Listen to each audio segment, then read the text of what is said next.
নির্বাচনের ঠিক আগ মুহূর্তে আপাতদৃষ্টিতে দেশের রাজনৈতিক আকাশ শান্ত, সবকিছু স্বাভাবিক বলেই মনে হচ্ছে, কিন্তু এই স্বাভাবিকতার আড়ালে তলে তলে ঘটছে এক অকল্পনীয় ঘটনা।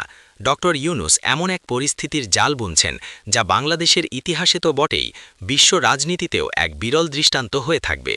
অনেকেই ভাবছেন, দায়সারা একটি নির্বাচন দিয়ে ডক্টর ইউনূস ক্ষমতা ছেড়ে শান্তিতে অবসরে চলে যাবেন, নোবেলজয়ী এই মানুষটি কেবল লেকচার দিয়েই দিন কাটাবেন। কিন্তু তারা সম্ভবত পরিস্থিতির গভীরতা এক বিন্দুও আঁচ করতে পারছেন না। পর্দার আড়ালে ইতোমধ্যেই তৈরি হয়ে গেছে এক বিশাল খেলার ছক। এই ছক এতটাই নিখুঁত ও কঠোর যে ভবিষ্যতে যেই সরকারি ক্ষমতায় আসুক, সে বিএনপি হোক কিংবা জামায়াত, তাদের প্রতিটি পদক্ষেপ নিতে হবে ডক্টর ইউনূস তৈরি করে দেওয়া নির্দিষ্ট সীমানার মধ্যেই। কেউ একে বলছেন ফাঁদ, কেউ বলছেন শিকল, আবার কেউ বলছেন ২৪-এর গণ অভ্যুত্থানের চেতনাকে রক্ষার এক অভিনব রক্ষা কবচ।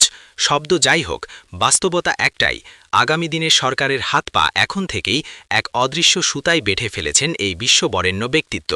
আজ আমরা সেই অদৃশ্য সুতোর জট খুলে দেখব এবং বিশ্লেষণ করব ডক্টর ইউনূসের সেই মাস্টার প্ল্যান, যা দেখে রীতিমতো হতবাক দেশের বড় বড় রাজনৈতিক দলগুলো।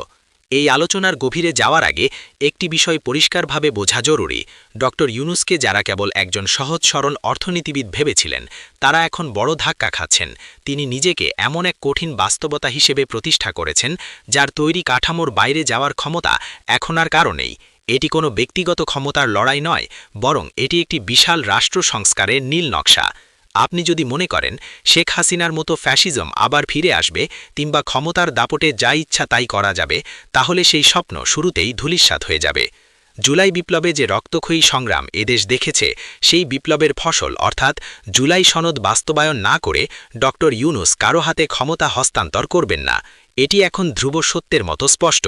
এই গ্যারেন্টি তিনি শুধু কথাই দেননি, বরং রাষ্ট্রীয় কাঠামোর রন্ধ্রে রন্ধ্রে এমন পরিবর্তন এনেছেন, যা চাইলেও পরবর্তী সরকার উপড়ে ফেলতে পারবে না।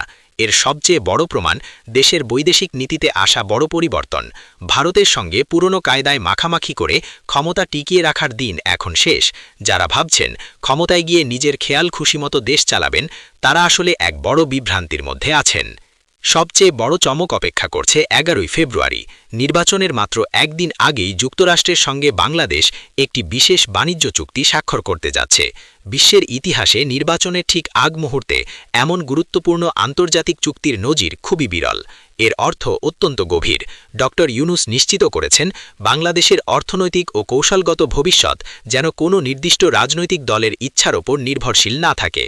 এই চুক্তির মাধ্যমে তিনি পরিষ্কার করে দিচ্ছেন, ক্ষমতার পালাবদল হলেও বাংলাদেশের গন্তব্য এখন সুনির্দিষ্ট ও অপরিবর্তনীয়। যুক্তরাষ্ট্রের সঙ্গে এই বাণিজ্য চুক্তি শুধু ব্যবসার বিষয় নয়, এটি একটি শক্তিশালী রাজনৈতিক বার্তা। এই বার্তার মাধ্যমে তিনি প্রতিবেশী দেশগুলোকে, বিশেষ করে ভারতকে বুঝিয়ে দিয়েছেন, বাংলাদেশ এখন আর কারো করুণার ওপর নির্ভরশীল নয়। দেশের পররাষ্ট্র নীতি এখন আত্মমর্যাদা ও জাতীয় স্বার্থের ভিত্তিতেই পরিচালিত হবে। যারা ভেবেছিলেন নির্বাচনের পর পুরনো দাদাগিরি ফিরে আসবে, তারা এখন ডক্টর ইউনূসের এই দূরদর্শী চাল দেখে পুরোপুরি কুপোকাত। ডক্টর ইউনূস শুধু আন্তর্জাতিক অঙ্গনেই নয়, দেশের ভেতরেও শক্ত অবস্থান তৈরি করেছেন। বিএনপি বা অন্যান্য দল যারা ভেবেছিল ক্ষমতায় গিয়ে বন্দরের দখল নেবে কিংবা পুরনো স্টাইলে চাঁদাবাজি শুরু করবে, তাদের জন্য এটি একটি স্পষ্ট সতর্কবার্তা। শর্ত এতটাই পরিষ্কার যে নির্বাচনের একদিন আগেও কঠোর সিদ্ধান্ত নিতে তারা দ্বিধা করবে না। নৌপরিবহন উপদেষ্টা brigadier general doctor Sakhawat Hossain যেভাবে জরুরি সভা ডেকে সমস্যার সমাধান করেছেন, তাতেই বোঝা যায় তারা শুধু ক্ষমতা ছেড়ে দেওয়ার অপেক্ষায় নেই, বরং একটি স্বচ্ছ ও পরিষ্কার ব্যবস্থা নিশ্চিত করেই যেতে চান। সাংবিধানিক কৌশলের ক্ষেত্রেও ডক্টর ইউনূস নিয়েছেন এক নজিরবিহীন পদক্ষেপ। প্রচলিত সংবিধানের ফাঁকফোকর অতীতে স্বৈরশাসকরা যেভাবে ব্যবহার করেছে, এবার সেই পথ পুরোপুরি বন্ধ করার উদ্যোগ নেওয়া হয়েছে। সাধারণত নবনির্বাচিত এমপিদের শপথ পড়ান স্পিকার বা ডেপুটি স্পিকার, কিন্তু সেই পদ শূন্য থাকায় সিদ্ধান্ত হয়েছে ত্রয়োদশ জাতীয় সংসদ নির্বাচনে বিজয়ীদের শপথ পড়াবেন প্রধান নির্বাচন কমিশনার বা সিইসি। দেখতে সাধারণ মনে হলেও এর পেছনে রয়েছে এক বিশাল আইনি চাল। এই শপথ প্রক্রিয়ার মাধ্যমেই অন্তর্বর্তীগণ সরকারের যাবতীয় কর্মকাণ্ডের বৈধতা নিশ্চিত করা হবে। আপনি যদি এমপি হিসেবে শপথ নিতে চান তাহলে ডক্টর ইউনূসের সরকার তৈরি করা আইনি কাঠামোর ভিতরেই আপনাকে আসতে হবে, নচেত আপনার সংসদ সদস্যপদই অবৈধ হয়ে যাবে। এভাবেই ১৯৭২ সালের সংবিধানের দোহাই দিয়ে যারা এই সরকারকে প্রশ্নবিদ্ধ করতে চেয়েছিল তাদের মুখ স্থায়ীভাবে বন্ধ করার ব্যবস্থা করা হয়েছে। এটি শুধু আইনের খেলা নয়, এটি রাজনৈতিক অস্তিত্বের প্রশ্ন। এখানেই প্রশ্ন আসে, বিএনপি কেন এত অসহায়? দীর্ঘদিন ক্ষমতার বাইরে থাকা বিএনপি এখন ক্ষমতায় ফেরার জন্য মরিয়া, কিন্তু ভারতের সঙ্গে পুরনো ঘরানার সম্পর্ক ও রাজনীতি করার বাসনা তারা লালন করছে। ডক্টর ইউনূসের তৈরি কাঠামোর কারণে তা বাস্তবায়ন করা প্রায় অসম্ভব। অন্যদিকে জামায়াত এই পরিবর্তনের সঙ্গে নিজেকে অনেকটাই মানিয়ে নিতে প্রস্তুত। তারা ইউনূসের লেগাসি বহনে আগ্রহী, কিন্তু বিএনপির জন্য এটি সহজ নয়, কারণ ডক্টর ইউনূস যে ব্যবস্থা গড়ে তুলেছেন সেখানে রাজনৈতিক দলের হাতে আর একচ্ছত্র নিয়ন্ত্রণ থাকছে না। জনগণের আকাঙ্ক্ষা ও জুলাই বিপ্লবের চেতনা এখন একটি প্রাতিষ্ঠানিক রূপ পেয়েছে। এই সীমার বাইরে যাওয়া মানেই জনগণের মুখোমুখি হওয়া। ডক্টর ইউনূস এমন পরিস্থিতি সৃষ্টি করেছেন যেখানে পরবর্তী সরকার বাধ্য হয়েই সুশাসন ও জবাবদিহিতার পথে হাঁটবে। পুলিশের গুলিতে নিহতদের ঘটনায় একের পর এক মামলার রায় ও বিচার প্রক্রিয়া তারই অংশ। তিনি ও তার উপদেষ্টা পরিষদ চান না ভবিষ্যতে কোনো সরকার এসে এসব অপরাধ চাপা দিক। এজন্য তারা এমন নথিপত্র ও আইনি ভিত্তি গড়ে তুলছেন যা উপেক্ষা করা যে কোনো সরকারের জন্য কঠিন হবে। বিশেষ করে জুলাই হত্যাকাণ্ডের বিচার এমন পর্যায়ে নিয়ে যাওয়া হচ্ছে যেখানে পিছু হটার আর কোনো পথ নেই। এটি সেই ফাঁদ যা শুধু অপরাধীদের জন্য নয়, ভবিষ্যতের সম্ভাব্য স্বৈরশাসকদের জন্য এক বিশাল প্রতিবন্ধক। আপনি আর লাশের ওপর দিয়ে রাজত্ব করতে পারবেন না, এই নৈতিক ও আইনি দেয়াল ডক্টর ইউনূস অত্যন্ত শক্তভাবে নির্মাণ করেছেন।